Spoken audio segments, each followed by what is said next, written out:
So hello guys, welcome back to my new video. Basically यार, आज की video में हम बात करने वाले हैं कि हम कैसे HTML CSS और जावास्क्रिप्ट का मदद करके हम फॉर्म क्रिएट कर सकते हैं। सो यार, ये वीडियो इतनी ज़्यादा हार्ड नहीं है। अगर बेसिकली मैं दिखाऊं तो हम आज क्या क्रिएट करने वाले हैं।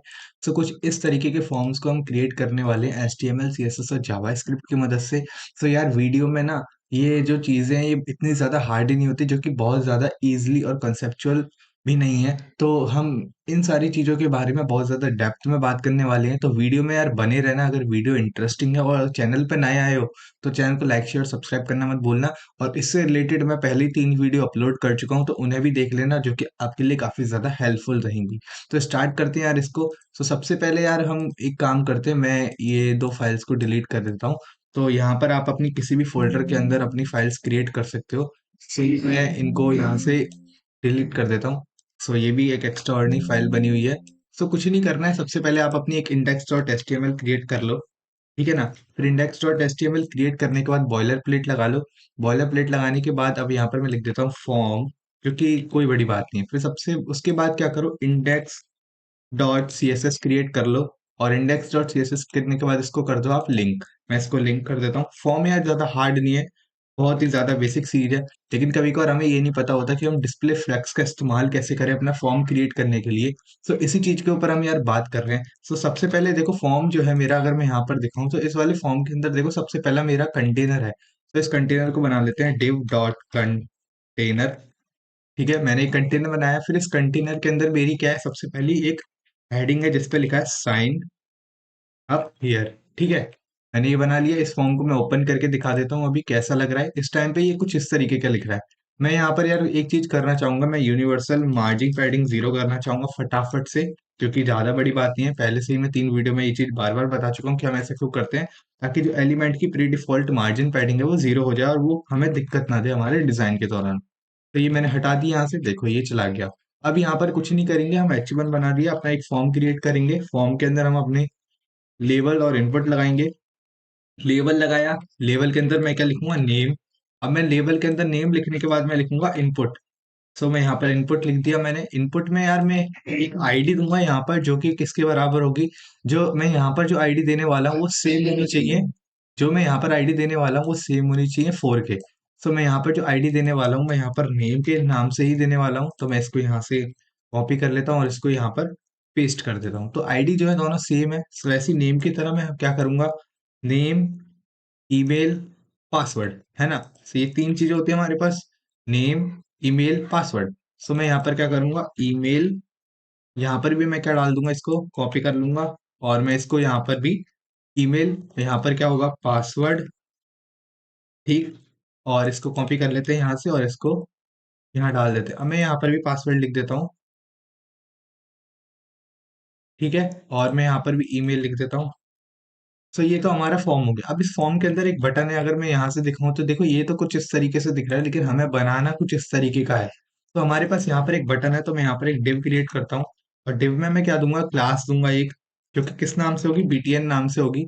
बीटीएन के अंदर मैं क्या बनाऊंगा, बटन बनाऊंगा।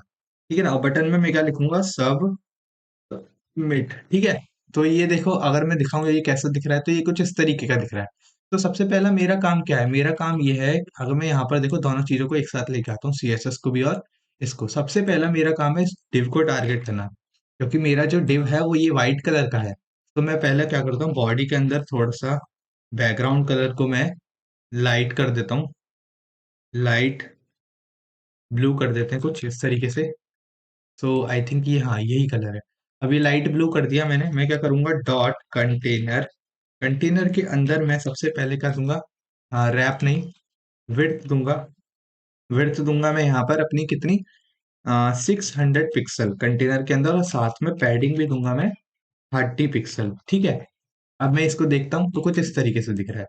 अब मैं क्या करूंगा, मार्जिन 0 पिक्सल। मैं कह रहा हूँ इसको एक्स एक्सिस और वाई एक्सिस में ऑटो कर दो।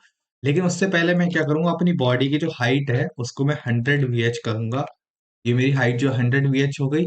अब मैं इसमें क्या करूंगा, मैं इसमें डिस्प्ले फ्लेक्स, अब मैं दिखाऊं हमारा कंटेनर कैसा दिख रहा है। तो मैं इसका क्या कर सकता हूँ, बैकग्राउंड कलर जो है इसमें मैं व्हाइट दे सकता हूँ। सो देखो, बैकग्राउंड कलर मैंने व्हाइट दे दिया और कंटेनर हमारा कुछ इस तरीके से दिख रहा है। तो इसके अंदर मैं डिस्प्ले, सो इसके अंदर मैं डिस्प्ले फ्लेक्स प्रॉपर्टी का इस्तेमाल करूंगा। जस्टिफाई कंटेंट सेंटर कर दूंगा। इससे क्या होगा, मेरा कंटेनर एकदम सेंटर में आ जाएगा। और अलाइन आइटम सेंटर कर दूंगा। सो देखो ये आ गया यहाँ पर।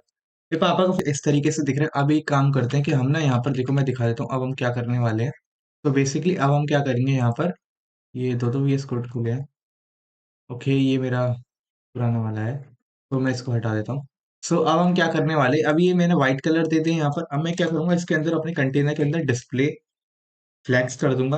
और फ्लेक्स करने के बाद तुरंत देखना, और फ्लेक्स करने के बाद अभी एक चीज दिखाता हूँ, देखो। फ्लेक्स करने के बाद ये कुछ इस तरीके से हो गया, सारी चीजें एक लाइन में आ गई है ना। तो ये फ्लेक्स मैंने कहाँ दे दिया है, मेरे को फ्लेक्स पता है कहाँ देना है अपना। मैं फालतू के पेजेस को पहले बंद कर लेता हूँ ताकि दिक्कत ना हो। मैं इसको भी हटा देता हूँ। और क्या है, और मैं इसको भी हटा देता हूँ। ठीक है। अब देखो, अब ये मैंने डिस्प्ले फ्लेक्स दे दिया, तो ये कुछ इस तरीके से यहाँ आ गया। तो मैंने फ्लेक्स कहाँ दिया, मैंने फ्लेक्स दिया कंटेनर में।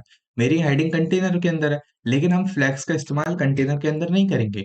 हम सबसे पहले हम फ्लेक्स का इस्तेमाल जो है हम अपने फॉर्म टैग के अंदर करेंगे, ताकि चीजें जो है अलाइन हो जाए कॉलम की डायरेक्शन में।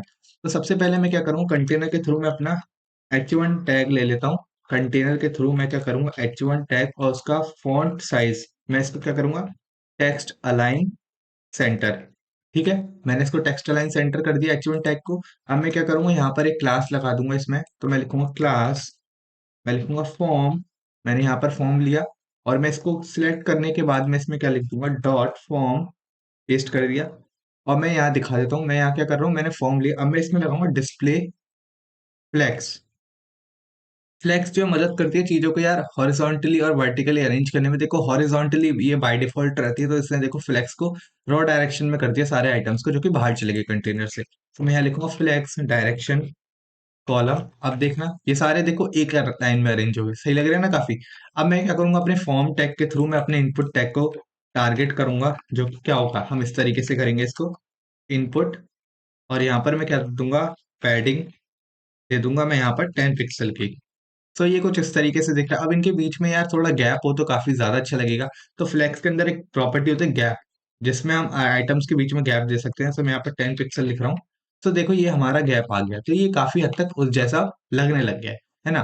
सो अब यहाँ पर क्या करते हैं, इनपुट टैग के लिए मैं थोड़ा सा बॉर्डर क्रिएट करना चाहता हूँ यहाँ पर। तो मैं लिखूंगा बॉर्डर 1 पिक्सल, सॉलिड, लाइट। अगर मुझे ब्लू कलर मिल जाए लाइट, वो भी, इसको लाइट कर देते हैं थोड़ा सा। सो मैं इसको लाइट कर देता हूँ यहाँ से। मैं एक काम करता हूँ इसको।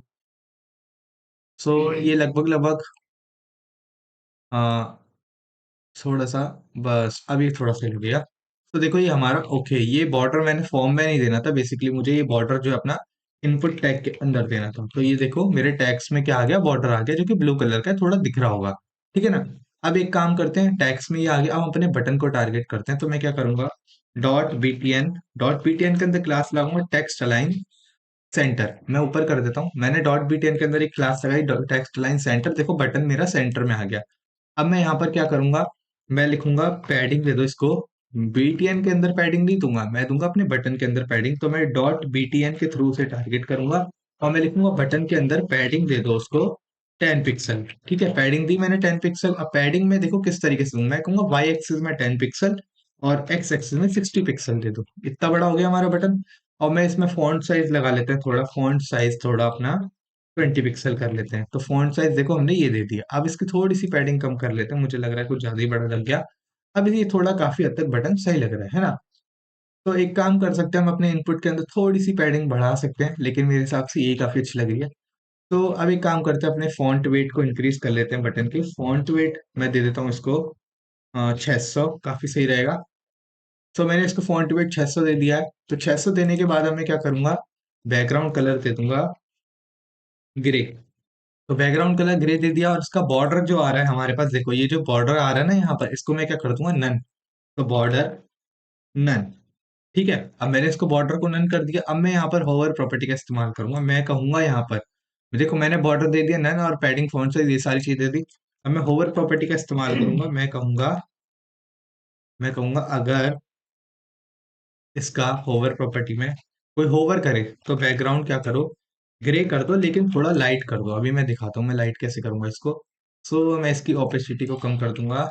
और अब देखो ये थोड़ा सा लाइट हो गया, और कर्सर को क्या कर दूंगा मैं, कर्सर पॉइंटर, जैसे कोई इसके ऊपर होवर करेगा कर्सर क्या हो जाएगा, पॉइंटर हो जाएगा। तो ये हमारा फॉर्म अभी थोड़ा बहुत उसकी तरह दिखने लग गया है ना। मुझे ऐसा क्यों लग रहा है, मैं इसको चेक करता हूँ, हाँ ये अब थोड़ा बहुत उसकी तरह दिख रहा है। बस इसमें एक चीज की कमी है, बैकग्राउंड कलर थोड़ा सा डार्क है, तो मैं बैकग्राउंड कलर को थोड़ा सा डार्क कर देता हूँ। सो मैं इसको यहाँ पर ले आता हूँ, और मेरे हिसाब से अब सही लग रहा है, हाँ अब सही लग रहा है ये। सो अब कोई फर्क नहीं। अब हम बॉक्स शैडो का इस्तेमाल करते हैं, तो यार एक वेबसाइट है जिसका इस्तेमाल आप कर सकते हो। आप सिंपली क्या लिखना है, आपको शैडो सीएसएस लिखना है और आपको मिल जाएगी ये। सो यहाँ से हम बॉक्स शैडो ले लेते हैं, तो मैं ये वाली ले रहा हूँ और इसको मैं अपने कंटेनर के अंदर डाल दूंगा।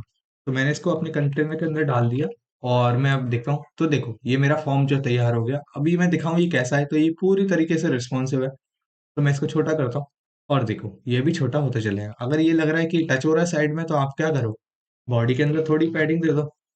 कितनी, 10 पिक्सल दे दो, हो गया काम।